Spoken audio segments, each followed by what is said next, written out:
San Mateo County History Museum as we celebrate our new changing exhibit, The Extraordinary Cow Palace. When I work with community members on developing an exhibit, one of my great joys is listening to people tell stories that bring history to life. Over the past year, I heard so many fascinating stories about the Cow Palace during our exhibit planning meetings. I wanted all of you to be able to hear at least some of the stories as well. Now we are on a bit of a schedule today because around 2 o'clock we need to head down for the ribbon cutting, but we will have time for some questions at the end of today's program.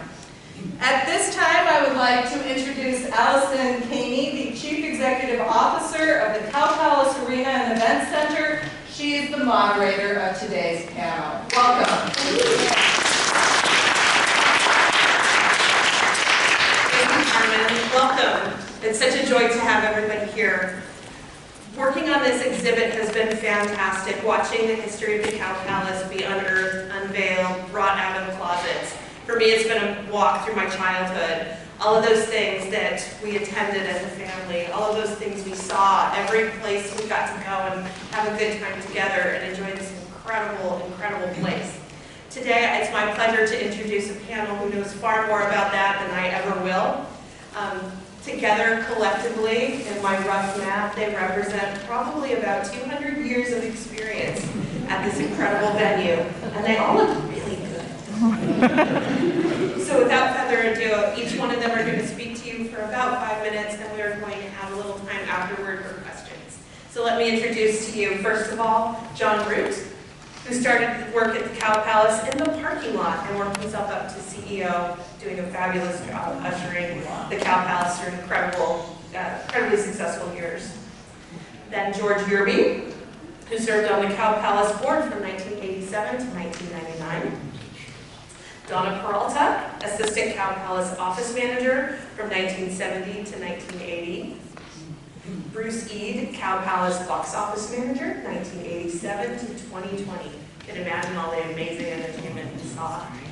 Ken Flower, who played professional basketball at the Cow Palace against the Globetrotters, and a current member of our board of directors. Then let me introduce you to Kevin Patterson, co-producer of the Great Dickens Christmas Fair, held at the Cow Palace since 2000 and still there. And finally, Ted Luff, Cow Palace employee since 1955. He retired in '98 and served in that last capacity as the Rental and Operations Officer. So please join me in welcoming this.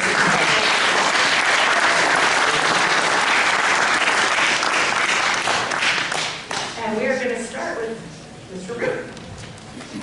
Thank you very much, Allison. It's indeed a pleasure to be here. It's neat to hear these people introduced. I know all of them in one regard or another. Ted Luff down at the end of the line chose that spot because he wants to be the cleanup better, I guess. And he remembers absolutely everyone. And reminds me of that sometimes. It was back in 2020, 3.5 years ago, that George Yerby and I met the then manager of the Cow Palace, Lori Marshall, and we met her in the North Hall, the dark and dank North Hall that many of you have seen. And we got Kelly Ferreira, who was on the staff there, former fair manager, to take all of us over to the box office. And Mitch was a little, I don't think he was terribly enthusiastic, but we got him into the box office. And I hadn't been into it about 30 years. And his eyes lit up when he saw the wall of all the signatures of performers that had been there since Bob opened. And that kind of cinched the deal. Lori and George and myself and Kelly met with Mitch Postal, president of the museum, and began the deal. Move the exhibit down here. Lori left the Cow Palace. We were then joined by Allison Keaney, who, put it mildly, is incredibly enthusiastic and has helped move this thing along. She worked with the Cow Palace Board and with Mitch again, 2 archivists, Katie Conwalker and Rowan Smith. Katie by then and Dana Netzel, who was the chief archivist. Katie was moved and given an office in the Cow Palace and went through every drawer, every nook and cranny of the place, looking through things. There were some staff members that were very, very helpful to her. The result of that is an exhibit, which you're going to see in a little bit, that will be in for 2 years, 2.5 years. And will also be a part of an exhibit that will be here for 10 years. So we as a group feel pretty good about that. My experiences specifically, the Grand National is a show that's bigger than anybody. It's bigger than life. And I really remember that. Another one I remember is Eagle Knievel as the operations officer. The previous manager, George Stratton, and I was the operations person, were invited to meet with him just before he did jump. He offered us a little sip of wild turkey, and so we had some wild turkey along with him. He jumped successfully, smashed into the maintenance department door in the back, and then began to have discussions of whatever with the Hells Angels that were there that night. It was a very interesting night. The boat show, which is another great big show, was there for years, the largest boat show in the country. And a theme boat each year. And one year was a hot dog boat. And the hot dog, that theme boat got people to the show. And that year, we sold almost double the number of hot dogs that were sold at the boat show. He was a promoter. It was a promoter, not somebody that watched the bottom line. He promoted it and made him work big time. Not what we see today with shows that are watching the dollars everywhere. We didn't really think then, I think when we were there, that we were working in a timekeeper. You've got 2 minutes. Okay, I'll make it. We really didn't realize that we were working in an incredibly historic place. Dealing with promoters was interesting. The box office, you'll hear from them, became their best friend because their success and failure was on how many tickets they were going to sell, and they were looking to the box office for indications on how they were doing. Another one I remember, I was there for one, was the Beatles were there twice. 2 national Republican conventions were there. Kennedy introduced the Peace Corps. Evangelist Billy Graham was there a long time ago, and he was there for about 6 weeks, I believe. There were several 100,000 people coming to his services. Our patrons expect, when they come to a show, expect to be in a safe place. And I think that feeling was with all of us, that we were concerned about people's safety. Just think of all the people, and I reflect on this, and a lot of us do, of all the people that we've entertained over the years, and the staff and the entertainers that have made that happen. And working there was an incredible experience. And that's the end of my presentation. I'm looking forward to hearing from all of you. Thank you.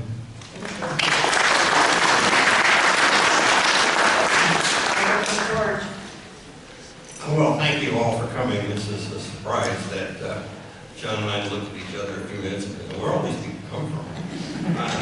But we're all so happy you're here. As John said 2.5 years ago, he and I sat down and said, why don't we have the history of the Cow Palace recorded somewhere? And at that time, as John said earlier, we met with Mr. Postal. He looked at the wall and he said, okay, let's do something. So at that time, John and I went over to Joe's Westlake, and we met with our old friend, Quick, whose wife at that time was president of the board, or I recognize the 2 of you here today. And he said, yes, let's do it. Let's try to put this together. And so we didn't know how much it was going to cost. We didn't know what was involved, but we did know one thing, and that was we knew that the Cow Palace board and its staff couldn't do it. So when we came down here and met with Mitch we looked around, it was obvious that we had to come here and make a deal. And I just want to compliment the current board as well as the former board for putting up the money that it took to get this thing started. And it's just, you 8 or 9, I know how many were left lately, but you are to be highly committed, because without you, this would not have happened.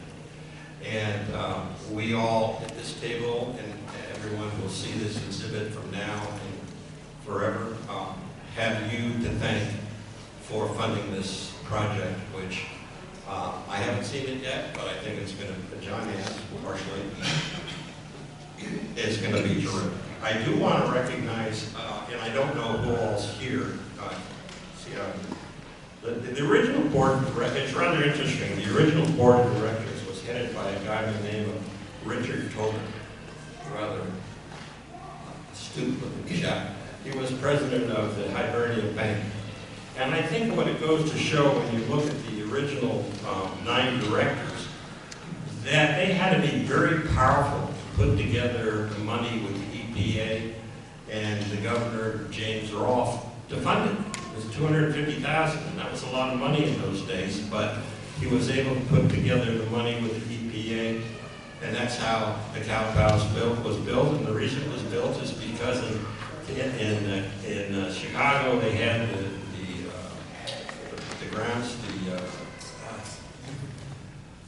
and in Kansas City they had this place for showing off the livestock. And California didn't have it. California was growing. It was after the Great Depression.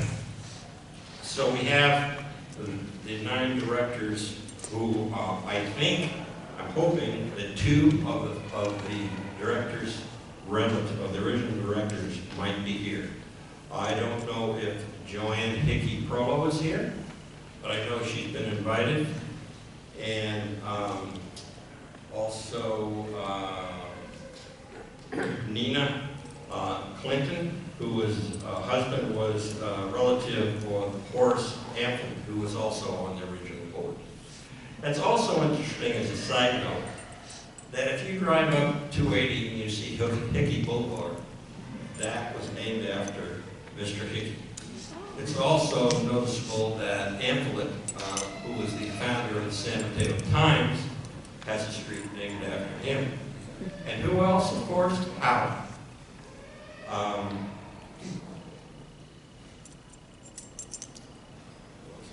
Charles Howard, owner of Seabiscuit. Well, we all know who Seabiscuit was. So I think those things are notable, and I think all of us have had the privilege and honor of serving on the Cow Palace board. I had the honor of being there for 20 years, the president for 3. It is an incredible honor to be here today. And I want to thank all of you for coming. And I don't want to recognize, is Paula Judd here? I hear Paula might be here. Yes. Will you raise your hand, Paula? Way in the back. Well, Paula's husband, Pete, was on the board with me for many years. And she and Pete were tremendous contributors to the junior show. And is Ralph Osterling here? Well, he's invited to contributors. And who else?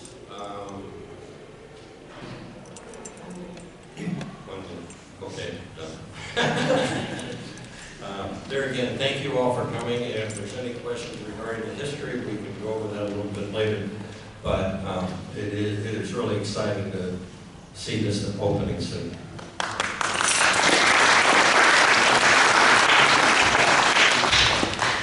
Hi, I'm Donna Pini Peralta. I was box office assistant manager from 1970 to 1980.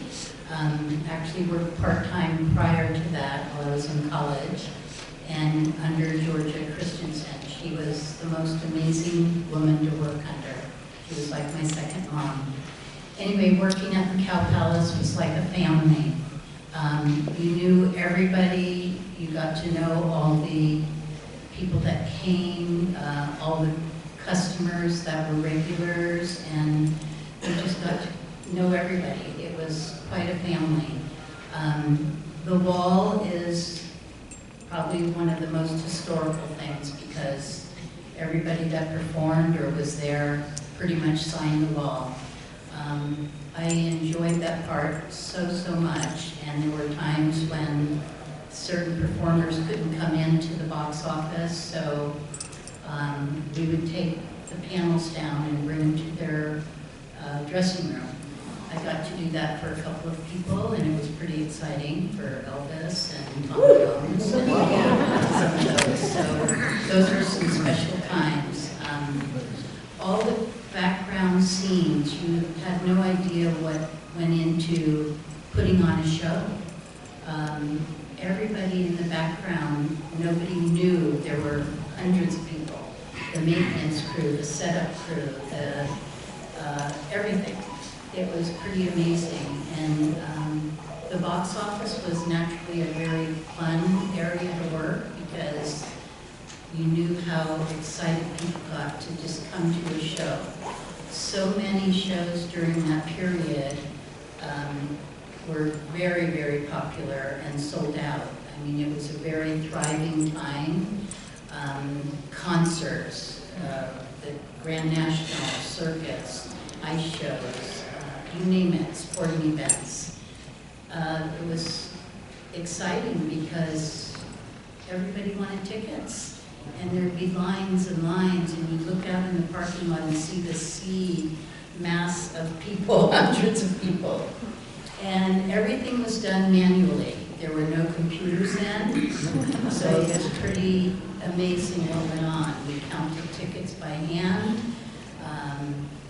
all of that. So you'd see the seating arrangement, and we'd color-code it by the price of the ticket, so we could show the customer this is this price or whatever, and kind of sell tickets that way. We had an amazing group of people selling for us, and like I say, we all became family and friends.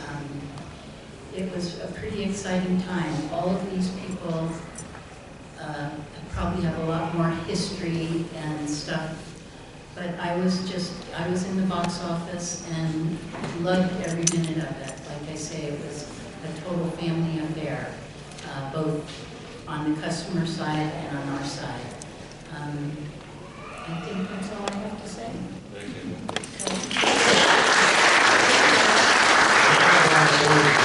We had all those wonderful shows.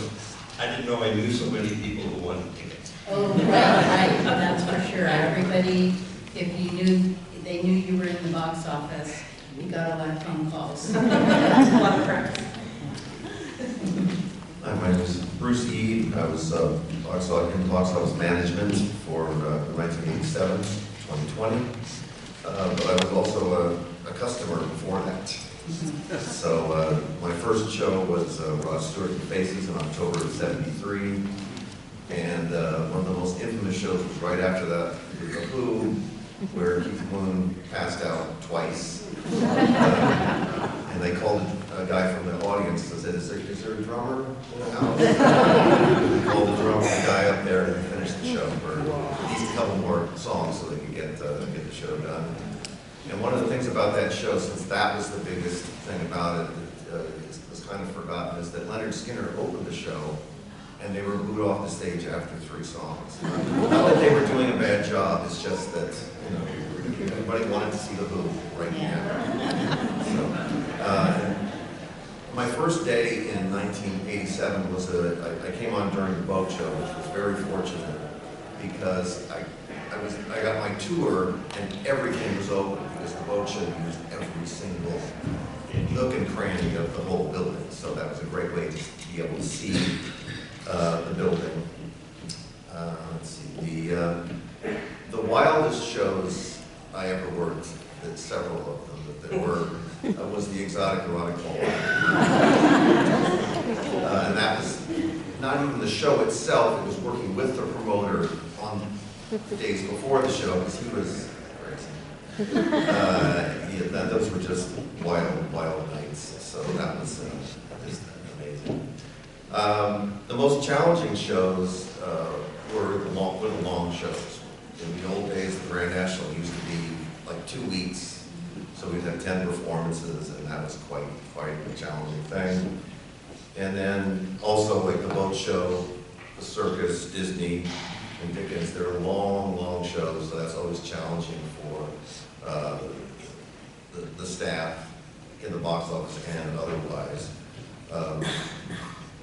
And the best part about working there actually was the staff, especially my staff. Several of you are here today, and working with the rest of the crew is just amazing. So, thank you.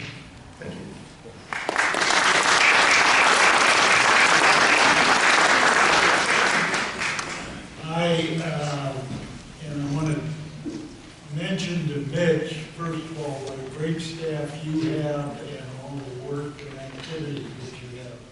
It's just been unreal, and it's a great thrill for me to be involved in the day-to-day activity, and it's great to have you attend in the weather and lots of problems getting, and I hope we stay dry and everything is good. I've learned over the course of years that don't make the mistake of talking too long, and certainly don't make the mistake of not introducing someone who should be introduced. And I did this once at an event in Southern California, and I made a vow I will never forget anything again. So as a result, I would like to introduce my wonderful, very special domestic partner, Sandy, to please stand and wave, and please greet.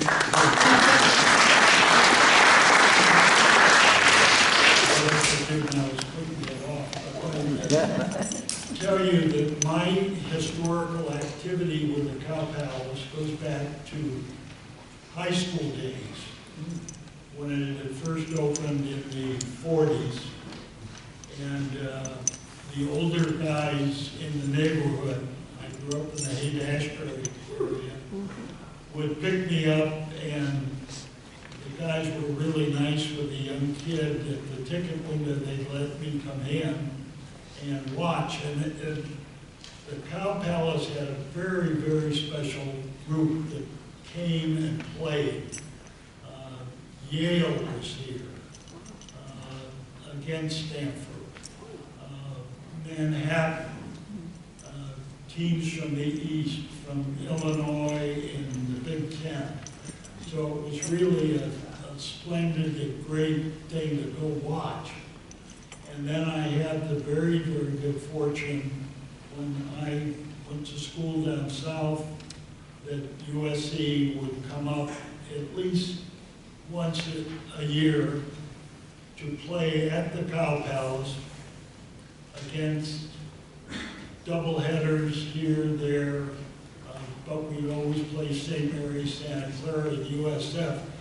And one memory that I have, and that I'm forgetful, is we were part, USC came up, we were part of a doubleheader basketball game. That night, we were to play LSU in the first game with the great Bob Pettit, traveling with him. He was one of the great players later in the NBA. And we were in the first game. And as we came up for warm-ups on the court, you started to slip a little bit. And it used to have an elevated court where we would play. And what we discovered and were told, please come in, you have a ticket? We were told that what happened in preparing for the SC LSU game, they waxed and cleaned the floor. One mistake, general managers, one mistake was they used dance wax instead of regular wax. And nobody could stand up. Couldn't warm up, and they had to cancel the doubleheader that night. we went back to the hotel. We used to stay, if you remember, the Whitcomb Hotel on Market Street, on a caddy corner from the Orpheum. But to go through that, that's a memory that is there. And I know they've apologized and whoever lost the money, it happened, but it was an incredible opportunity. So I played there at USC, at the Cow Palace, at least once a year. We'd also have fights and arguments on the floor. And, John Henry Johnson was playing for St. Mary's, Ken Sears for Santa Clara, and the big Dallas Brock, but was part of that, Bob Peters and some other wonderful guys, but the memories were so wonderful. And my highlight, besides eventually becoming a member of the board, was in 1952, I was one of the selectees of college players nationally to go on tour for real games, nothing, not just showbiz, against the Harlem Globetrotters. We played 21 games in 19 days, opening our first game in New York, and actually a doubleheader. Goose Tatum, you may remember, was the Clown Prince. Marcus Haynes was the world's greatest dribbler and somebody I idolized from age 8 or 9.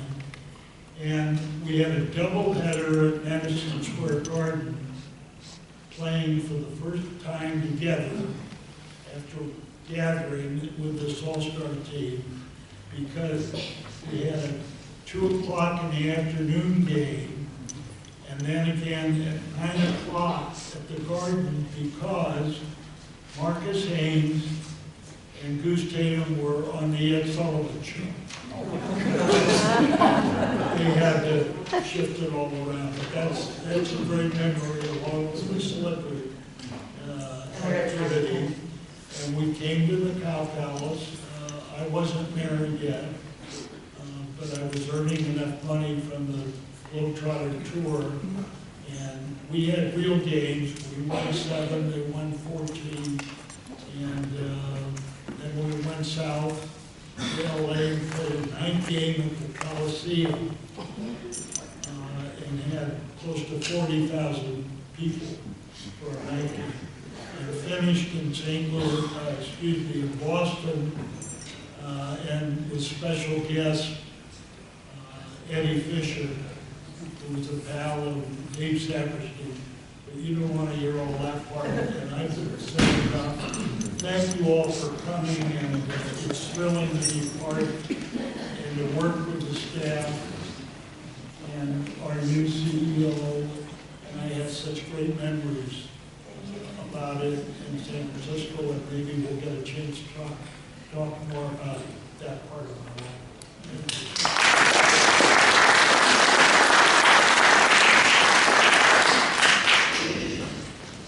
Good afternoon. My name is Kevin Patterson. I am the co-producer of the Great Dickens Christmas Fair, and I'm very happy to be here. Thank you, Allison. Thank you, everybody. And to talk about my history with the Cow Palace and that of my family. The Patterson family has 3 generations of event producers now. The Dickens Christmas Fair came to the Cow Palace in this generation in 2000. My wife standing it back there, and I decided to bring it back out of mothballs. It had been 10 years since there was a Dickens Christmas Fair, and she and I were looking to start our new company after my parents' older company had closed some years before, and produce this sweetheart event in the Bay Area and bring it back to the Cow Palace where it had been with my parents in 1977 and 78. And in 2000, we took over, I think, 3 of the exhibition halls down below, halls D, E, and F. And we had no idea what it was going to take to rebuild this from the ground up, because there were no sets anymore. There were some lights that we had inherited and some set drops, and we rented an old carpentry shop out on Mare Island and started producing wall flats. And our team produced over 700 wall flats. And then the fair began to take shape. And over the last 20 years, the fair has grown to take up not just every inch of the exhibit halls, which is approximately 150,000 square feet in the 6 halls and the breezeway, but also now into the South Hall. And the transition into this adventure into Victorian England that is the Dickens Christmas Fair begins now with Victoria Station as a train depot. That is what the South Hall has turned into by our design team. When people walk into the South Hall, that's what they first experience, and then it is like getting off the train in London on Christmas Eve in the middle part of the 19th century. Charles Dickens will greet you here today. You'll be able to meet him at the exhibit. And it takes approximately 60 of our designers and loaders and builders and craftspeople 3 weeks to load in. And it's really, really significant that the Cow Palace is the only place where this kind of creative event could be produced, and also to have lasted this long and to grow. This will be our 40th year in the Bay Area this year, and more than half of them have now been at the Cow Palace. And without the time to be able to build this very elaborate show, it's a 3-week load-in, and that just doesn't happen in the event industry. It's a very, very unusual amount of detail. Can I have a show of hands of people who've been to the Dickens Christmas Fair? So, yeah, for those of you that have not, I implore you to come and see it, not just because it's my business and I'd like you to buy a ticket, but also because there's really no way that we can explain what it is. You have to actually see it to experience it. It is not a crafts fair per se, and yet there are over 100 juried handcrafts there. Everybody builds their own little shop as if they are bringing to life the streets of Victorian London. And there's over 400 performers. It is the largest theatrical cast, perhaps, in America, certainly that is rehearsed and workshopped. And they bring to life the characters of Charles Dickens. Probably more characters of those books are wandering around, and you're able to converse with them, and dance with them, and watch them sing and dance than anywhere else in the world. So the Cow Palace makes all of this possible, and it really only happens here, also because although Christmas Eve and the story of A Christmas Carol, very, very popular nationwide, if not worldwide, but there's no other Dickens Christmas Fair. And one of the reasons is because it is so elaborate, and it took 40 years to build it. And the Cow Palace is the only place that really can host it. So we're very, very appreciative of the Cow Palace and very honored to be able to have been part of making sure that it doesn't go away, not just to save our bacon, but also because it is so unique and it fills an important cultural niche in the Bay Area. Chase Center is too expensive. The Moscone Center is likewise just too focused on certain types of shows.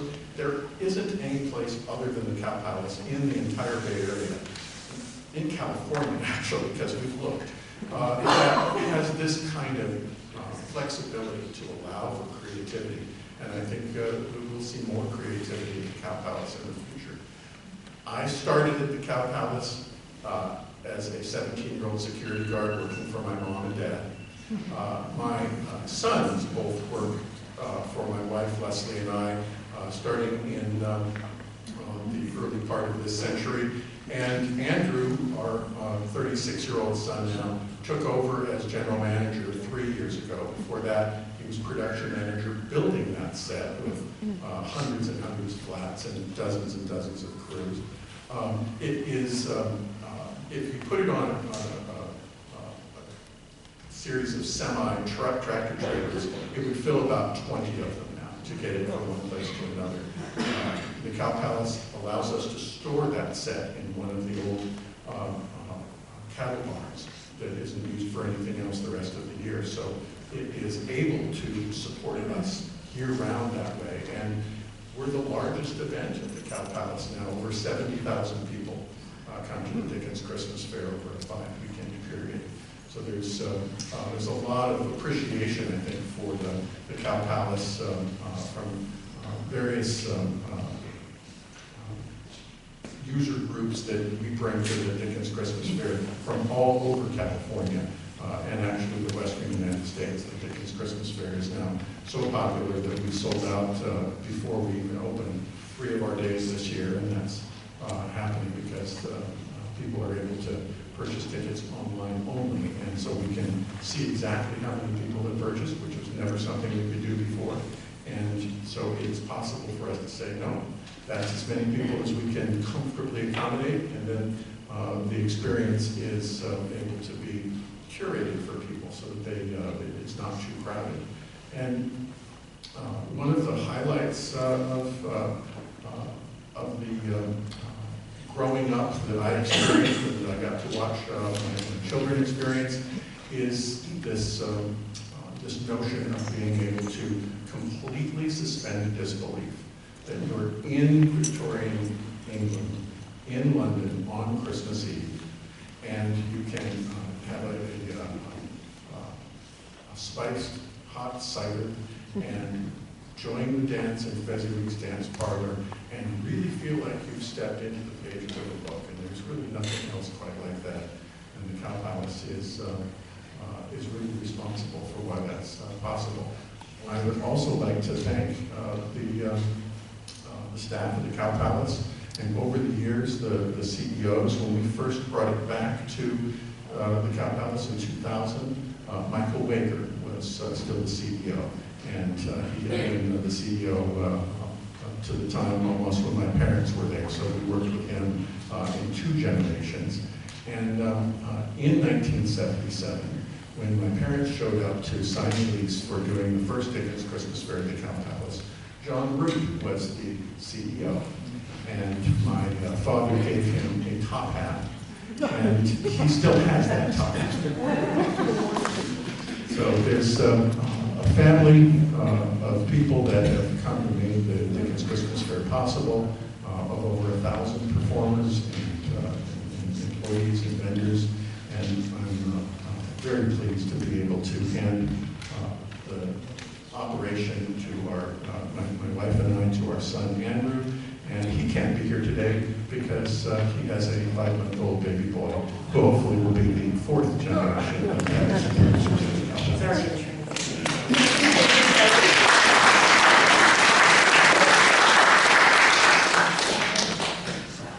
Finish up this It's Ted. not so bad to be last unless you see biscuit. Teamwork is my key word for everything that took place at the Cow Palace over the years. I started as a messenger when I was 12 years old for the Junior Grand National, and retired in 1998 as a relevant operations officer. I saw and worked hundreds and hundreds of events.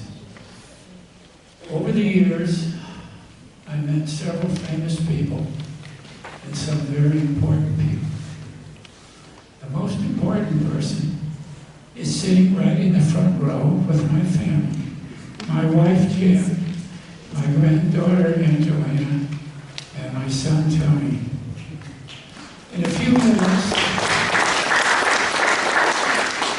minutes, we as a family will be taking our maiden tour through the exhibit.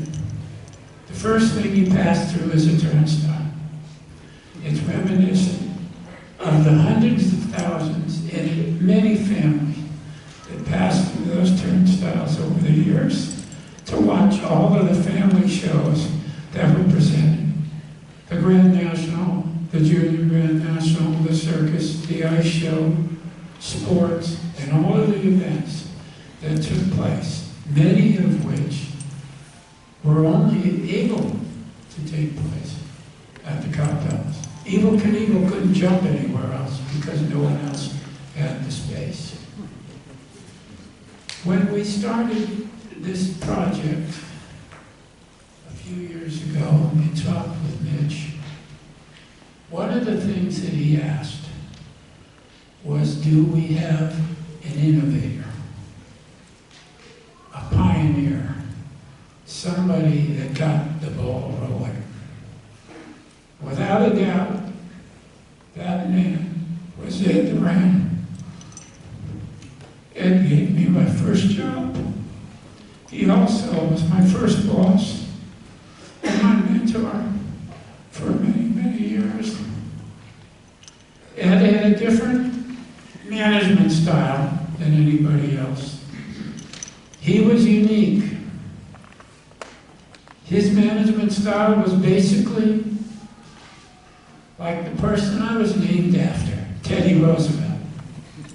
Damn the expense, full speed ahead. Ed did things that he wanted done and didn't sit around and wait for all the paperwork and everything to happen. He changed the seats. He built the sky room. He built the ice floor. He brought the Beatles to the Cow Palace. He brought the 2 conventions to the Cow Palace. And he worked there for many, many years in other various capacities. But Ed was the Cow Palace innovator. He even wrote a book, Great Cow Palace Moments. It wasn't a bestseller.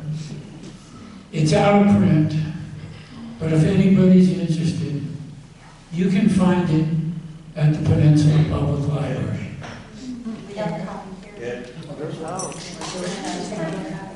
There are a few people here today that I invited. Some couldn't make it because of the weather in Reno, air flights, and road conditions.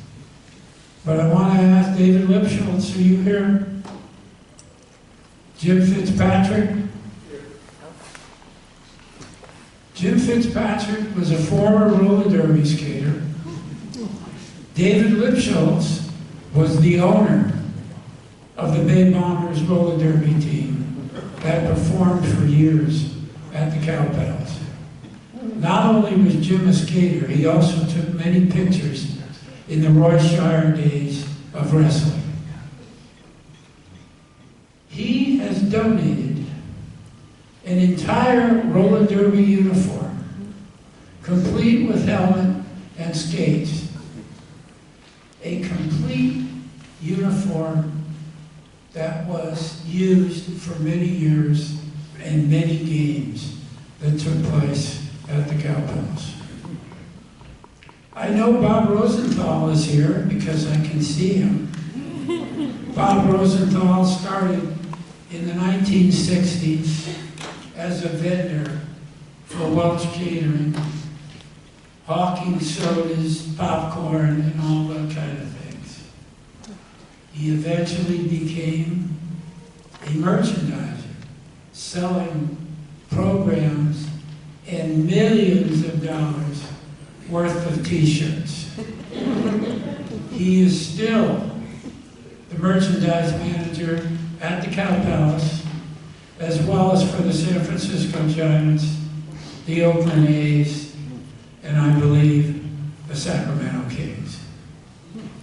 I have seen hundreds and hundreds of events, and also one of my colleagues who sat next to me for 10 years in the office and who worked with me on so many events, Jeff Ewald, who he and I, over the years, the 10 years that he was the event coordinator, either both of us or one of us was at just about every event that took place at the Cow Palace. The other night,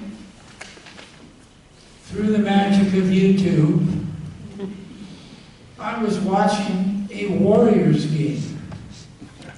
It was a game which led to them being the NBA champions. The game was on national television, and Brent Musburger was the host. The analyst was Oscar Robertson. After their introduction, and they came back from a commercial, Brent Musburger said, "Welcome back to the historic Cow Palace." You might be wondering how come this game is being played here instead of the Oakland Coliseum. He went on to explain that the Warriors were such an underdog that year and were not expected to participate in the NBA Finals, that the arena in Oakland was rented to an ice show. He also pointed out that over the years, the Cow Palace hosted 2 Republican conventions in 1956 and again in 1964. He also mentioned that the Final Four was held at the Cow Palace in 1960. Oscar Robertson, the analyst, played in one of those games. The assistant coach for the Warriors was a starter for the Ohio State University Buckeyes. The Buckeyes played UC Berkeley and unfortunately won the game and the NC2A championship. After a commercial, Brent Musburger came back and said, "We're here again at the famous Cow Palace." He used the words historic and famous. I want you to know that game took place 49 years ago. Today, it's the extraordinary Cow Palace. Thank you, sir.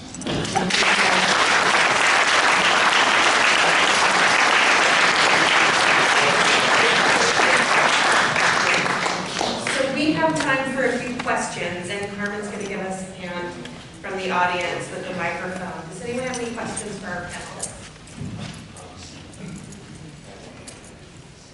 I have one. Just wait 1 second.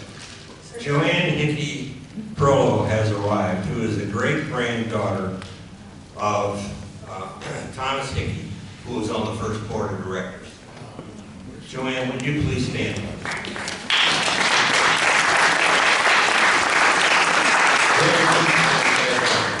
Maybe I could tell you how the Cow Palace got named. Maybe you know.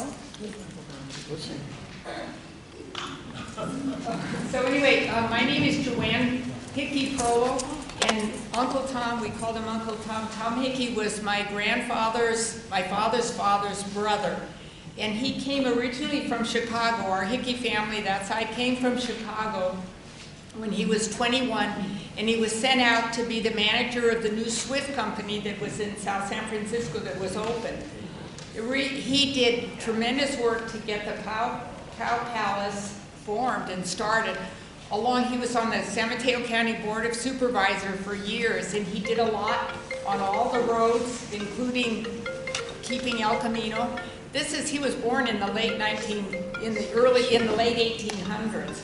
So, you know, he came here like in the beginning of the century. And so he did a tremendous amount of work on the roads. He was called the father of the roads. And on El Camino and also on Uniper Serra. He especially wanted to found the Cow Palace, and he called it the Cow Palace because he was involved with the cattle industry.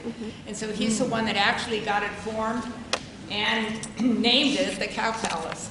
And when I was little, our family lived across the street and up one house from where he lived in South San Francisco on Grand Avenue in Eucalyptus. Unfortunately, they tore down his fabulous house. He had a 3-story Victorian house with a basement also. And he was a fabulous, fabulous person. He was always honest. He had tremendous integrity. He wasn't formally educated, but he was very learned and loved history and was really a super fine person. His own personal life, he had a wife and she died in her sleep. She had epilepsy and he hired a nurse to take care of her, and she fell asleep and he suffocated. She suffocated in her sleep. He also had only one son, and he went to Santa Clara as a civil engineer, and as a young man he was working in the fields and he was electrocuted. And so, I mean, he had a lot of personal tragedy, but he was always uplifting and elegant. By the time I remember him, which I was born in 1942, his wife and son had already passed away, and he had an English housewife that took care of him, an English, wonderful, like out of upstairs, downstairs. And the house he lived in, which, like I said, unfortunately they tore it down, it had 3 stories. It had a back, and you know, I was little, so it just was magical. It had a back staircase that ran from the basement all the way up to what would have been the maid's quarters. And you know, that it was an amazing house to see. And he had a large room on the 2nd floor that was like his living room. He collected antiques, and he would always, I remember, you know, trying to tell me about history, and he was just really a lovely person, so I wanted to share that with you. Thank you.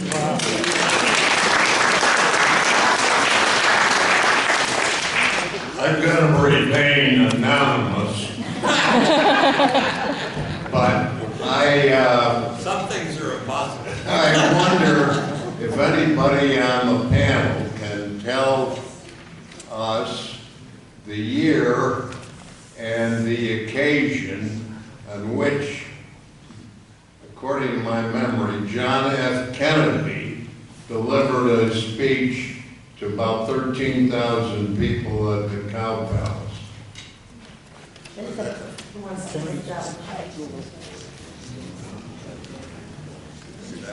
What do I get for stumping the meeting? Free tickets to the Dickens Fair. A copy of the speech is down in the exhibit. There you go. Okay, sorry. 1960. 1960. Okay. Well, we didn't get it, but somebody else did. Other questions?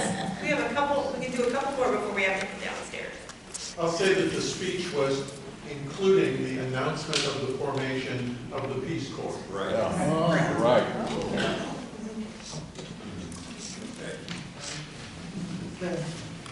Larry, I know the Dickens Fair is great, but what is the future of the Cow Palace as we go forward 5, 10, 15 years? Would you like to know about that?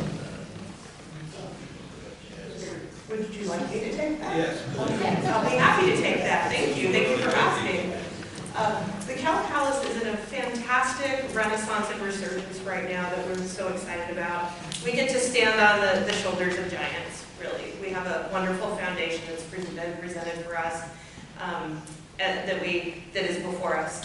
In the last quarter of 2023, we saw approximately 135,000 guests come through our gates, October, November, and December, including the Dickens Fair.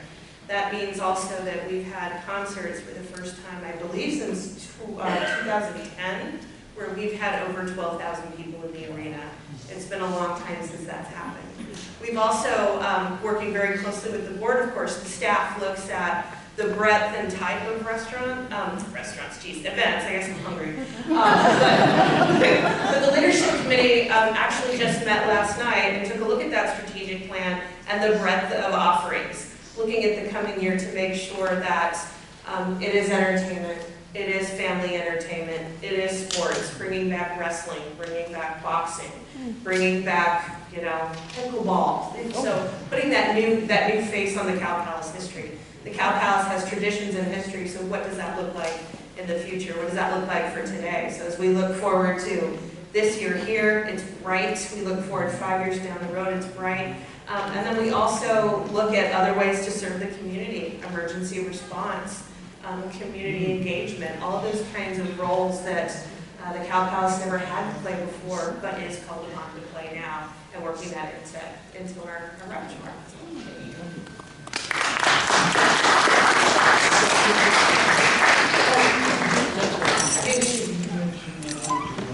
I'd like to play Stop the Panel. I'm gonna do that. I'm sorry. Do any of the panel remember what happened? I think it was at a 1979 Rod Stewart concert at the world famous Cow Palace. I was there, but I don't remember.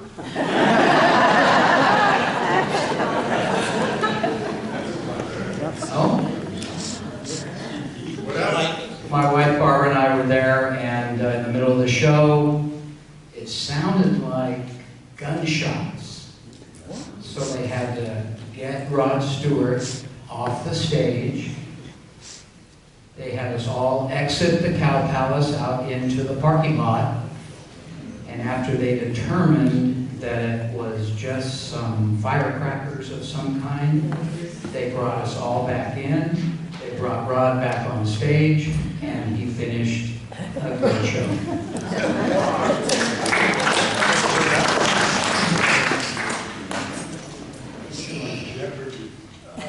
Just as a follow-up to that question, the man that asked that question, Stu Gans, if you ever went to the wrestling matches for many, many years or watched the roller derby on television, he was a roller derby announcer. He did some famous interviews, some hilarious ones, with the roller derby queen, Ann Calvello. And for many years, he was the announcer for the World Wrestling Federation. He was the first one into the ring to mostly cheers, a few boos, but mostly cheers, because the action was about to start. Many years ago, I asked him to make a special announcement, which I'm going to ask him to do again. I wrote it down on a piece of paper. He looked at me, he said, I can't do that. He said, they may fire me. I said, oh, don't worry about it. I talked to Ed Cohen, who was the longtime booker for the WWF, who became a lifetime friend of mine and my son's Tony. And I said, Ed said it was okay, don't worry about it. He said, you sure? I said, absolutely. Go ahead and tell the 15,000 or more people that night what was about to come to the Cow Palace. The most exciting 2 years in my 43 years being there.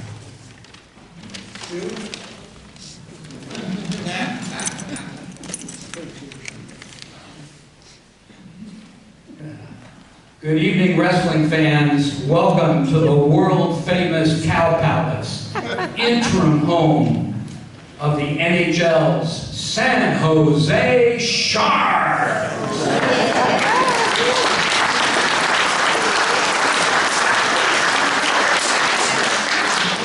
I want to thank all of the members of the panel for being with us and sharing your memories. I'm sure we could go on for much longer, but according to the schedule for today, it is time for us to go downstairs to the rotunda. So you can either go down the central stairs, there is an elevator as well, gather in the lower rotunda. As you face the central staircase, on your right, as you face the staircase, is the area where the ribbon cutting will occur. We hope to get that started at 2:15. So if you can make your way down to the lower rotunda. Thank you. Thank you all so much.